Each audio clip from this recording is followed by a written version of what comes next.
Et oui, bonjour, la communauté de coups critiques, c'est encore moi Pépé. Et aujourd'hui, une nouvelle vidéo DCC avec CC, mais un peu thématique, bien particulière. Alors qu'habituellement, je fais des critiques des modules qui sont sortis en français, traduits bien sûr chez Akileos, eh bien cette fois-ci, ce n'est pas le cas. Je vais plutôt vous parler de ces modules qui vont être traduits, parce que oui, au moment où vous écoutez ces vidéos, si vous êtes dans les environs de mars 2023, eh bien, il va y avoir une campagne de sociofinancement qui va être lancée de très prochainement par Akileos pour la traduction des prochains modules de Goodman Games pour la gamme de DCC. Et encore une fois, Akileos a très bien choisi ces modules, a très bien, soit en regardant la qualité de ceux-ci ou en suivant bien sûr les désirs et les goûts de la communauté. Et ainsi, ils vont proposer plusieurs modules à la traduction. Si bien sûr la campagne de financement se déroule bien, eh bien je me fais un mot d'ordre de vous encourager à les suivre et bien sûr à participer à cette campagne parce que il y a sur la table des petits bijoux qui valent vraiment la peine d'être explorés et d'être visités, d'être joués. La majorité d'entre eux, je les ai déjà physiquement et en anglais bien sûr. Et je suis très heureux de voir la possibilité de faire jouer ceux-ci en français pour la communauté francophone. Donc pour vrai, allez-y, mais sans plus attendre, parce que mon but aussi, c'est de faire cette petite promotion de ces fameux modules. Je vous présente dans cette première vidéo les deux gros modules, en fait les deux, on va dire les deux plats principaux, qui sont vraiment plus massifs que les autres et qui vont être présentés par la suite, qui sont vraiment le cœur de cette campagne de financement. Je parle bien sûr de Péril sur la planète rouge et le cercueil enchaîné. Et on commence ainsi. Une voix chuchotée s'échappe d'un cercueil enchaîné, incitant les héros à s'enfoncer dans les profondeurs des montagnes, un lieu où règne la superstition et les secrets oubliés. Dans les vallées ombragées et recouvertes de pins des creux profonds se cachent les mystères d'une époque révolue et d'un nouveau mal émergeant des ruines du passé. Les aventuriers doivent sonder les recoins isolés des montagnes pour éradiquer cette terreur montante avant qu'elle n'atteigne son paroxysme. Sur leur chemin se dressent des sorcières ricanantes, des démons subtils, des esprits persistants et une chose immonde qui se déplace dans la nuit. Les héros parviendront-ils à apaiser ce qui se trouve dans le cercueil enchaîné et à empêcher l'avènement d'une ère nouvelle et terrible? Un des prochains suppléments traduits chez Akileos pour la gamme de DCC est en fait ce qu'on appelle The Chain Coffin de Michael Curtis, une aventure de niveau 5, et je vais vous le dire, je suis très heureux de voir ce supplément être traduit puisqu'il offre selon moi un terrain de jeu vraiment rafraîchissant et original dans le contexte du médiéval fantastique parce que non seulement c'est pas juste un scénario de niveau 5, mais c'est aussi une anthologie, c'est-à-dire qu'il y a plusieurs scénarios à l'intérieur qui se déroulent un peu dans le même endroit et aussi un setting, un lieu, une zone que vous pouvez explorer. Une zone qu'on nomme en anglais, en fait, de Shadow Mountain, dans la traduction, en fait, dans la version originale, mais dans la traduction, Monsieur Masterman, Guillaume Masterman, merci à lui, m'a dit que ça allait s'appeler les Tremblements. Et là, je cherche, j'essaie de trouver la petite map, malheureusement, je ne la trouve pas, mais vous pouvez vous imaginer une espèce de territoire vraiment montagneux et très vallonné, qui rappelle justement, dans une ambiance, les Appalaches. Pour ceux qui ne connaissent pas, on parle de grandes forêts de conifères, des vallées cultivées, des bosquets profonds, une température fraîche agrémentée de gigantesques mouches noires qui viennent en légion durant l'été. Le tout est inspiré en fait par les œuvres de Manly Wade Wellman, qui est mentionné dans l'annexe N, et qui est reconnu en fait surtout pour ses romans fantastiques et horrifiques se déroulant dans une Amérique rurale et profonde. Je ne pense pas qu'il y a beaucoup de ces livres qui ont été traduits en français par contre, mais c'est vraiment original. Vous n'aurez jamais joué dans un cadre semblable à celui-là. C'est juste pour ça, c'est vraiment malade, mais pour que ça soit clair, ce n'est pas comme, je dis l'Amérique rurale et profonde, ce n'est pas du tout historique, on s'entend. C'est très Americana, comme on va dire, dans le sens que ça va être bien sûr une ambiance qui n'existe pas en provenance d'un univers de fiction, mais très inspiré justement par, vous voyez un peu l'espèce d'image ici, là, je vais vous le montrer, l'espèce de vallée avec des petites fermes et tout ça. Très comme fin 1800, début 1900, mais on s'entend, on reste dans du médiéval fantastique. Il n'y a pas comme de pistolet, puis c'est pas une ambiance western. C'est vraiment juste un parfait mélange maîtrisé du bout des doigts par, en fait, Michael Curtis, dans lequel il a vraiment été capable d'aller chercher la saveur de l'auteur et l'incorporer dans son univers de Shadow Mountain, les Tremblements, présentés dans The Chain Coffin.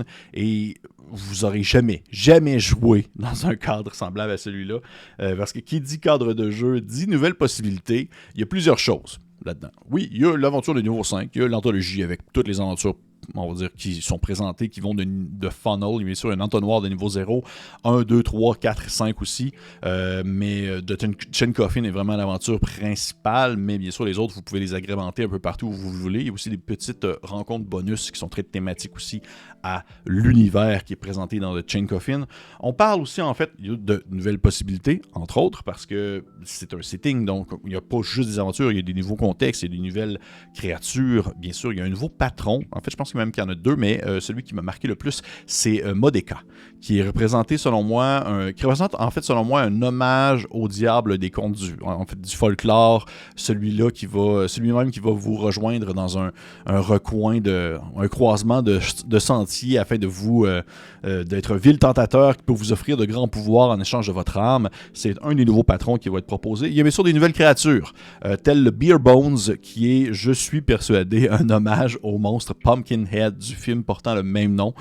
C'est sorti il y a plusieurs années et c'était très inspiré, encore une fois, par les contes et les mystères de ces régions rurales éloignées dans lesquelles les gens font comme ils peuvent pour survivre, et des fois, c'est-à-dire faire des choses horribles ou faire des ententes horribles avec des créatures sans nom.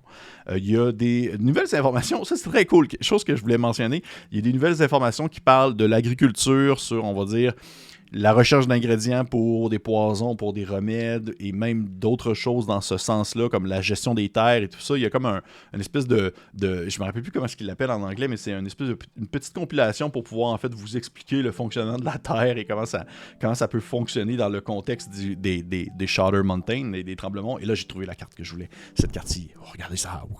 Fait que c'est vraiment juste un gros territoire vallonné avec des rivières ici et là, et plein de petits endroits à aller visiter comme Bug Hollow, Song Hollow, The Devil's Hole, Green Downs, Bell Chill.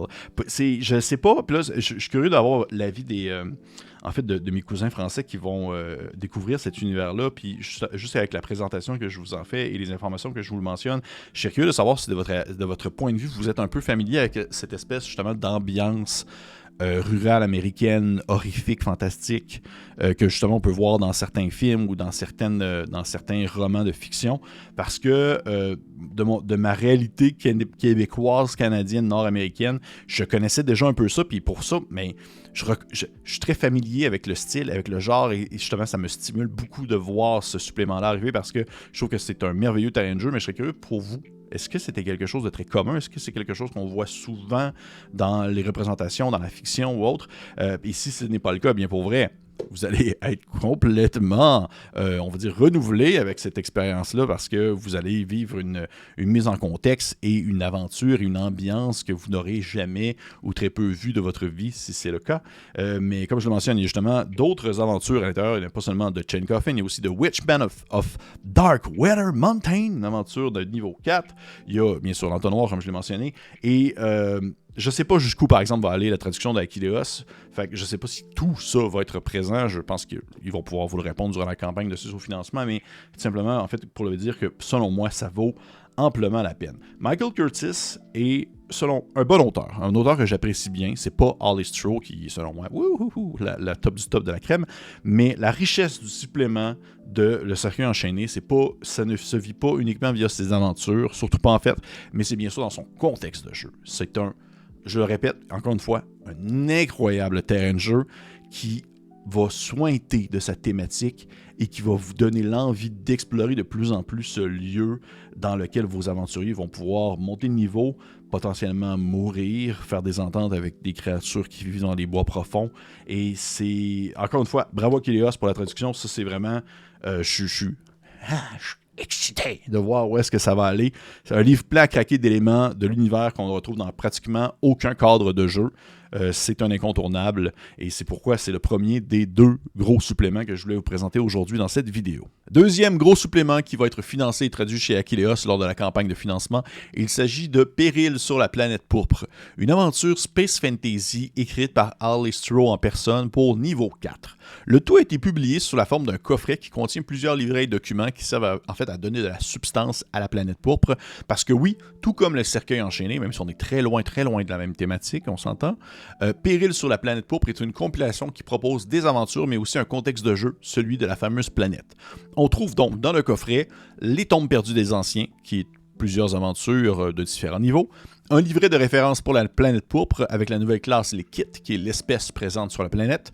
Il y a Fuite de la planète pourpre, qui est une aventure de niveau 0, écrite par Alice Stroh. Il y a la table de critique pour les kits. Il y a un guide pour les joueurs avec des feuilles de personnages, des espaces d'inventaire pour prendre des notes. Il y a des supports physiques, des cartes, et bien sûr, un écran de jeu qui est spécifique à cet endroit. Je ne peux pas dire si tout cet élément-là va être présent lors de la campagne de financement. Ça va être Achilleos qui va pouvoir vous le dire. Mais écoutez, j'imagine qu'à mesure que l'argent va s'empiler et que les financements vont monter, il est fort possible que ça arrive. De quoi est-ce que ça parle plus précisément? Sans vouloir trop en dire, parce que je trouve que le plaisir est aussi dans la découverte, je peux vous mentionner une forêt de champignons, des anciennes cryptes, des hordes extraterrestres, un soleil mourant, des vents qui ont été souillés par des magies anciennes, des vers des sables géants et bien sûr, des technologies aussi puissantes qu'incompréhensibles. Dans Péril sur la planète pourpre, vos personnages sont projetés à travers le cosmos, vers un monde étrange. Leur survie va dépendre non seulement de leur esprit vif, mais aussi de leur lame, parce que les menaces sont nombreuses dans cet environnement complètement hostile. Vous pouvez utiliser le contexte de Péril sur la planète pourpre pour une aventure d'un soir, sans problème, mais vous pouvez également vous lancer dans une gigantesque campagne épique digne des romans qui l'ont inspiré. Tout est là pour vous aider. Le tout est écrit de manière concise et ça s'assimile bien. Je demeure un grand fan de l'écriture et des idées de Alice Stroh et connaissant la qualité de traduction de Achilleos, je ne suis pas du tout inquiet qu'ils vont pouvoir prendre l'ensemble de l'œuvre et le mettre dans la langue de Molière sans perdre de l'efficacité et des subtilités de l'écriture de Stroh. Péril sur la planète pourpre, c'est l'un des meilleurs suppléments en fait de Space Fantasy que j'ai lu de ma courte vie de rôliste. Le tout ne s'arrête pas aux hommages de Burroughs, des romans de Burroughs, mais ça s'extrapole le plus loin les possibilités en offrant une expérience de la plus pure tradition de DCC. Ça reste du DCC. C'est gonzo, c'est violent, c'est étrange. Ça va se déloger du classique médiéval fantastique qu'on voit très souvent sur nos tablettes. Vous prenez votre malaxeur, vous attrapez les romans de John Carter sur Mars, de Dune, de Frank Herbert. Vous prenez les scripts originaux des meilleurs Mad Max, la violence extrême des premiers films d'horreur d'Alexandre Aja.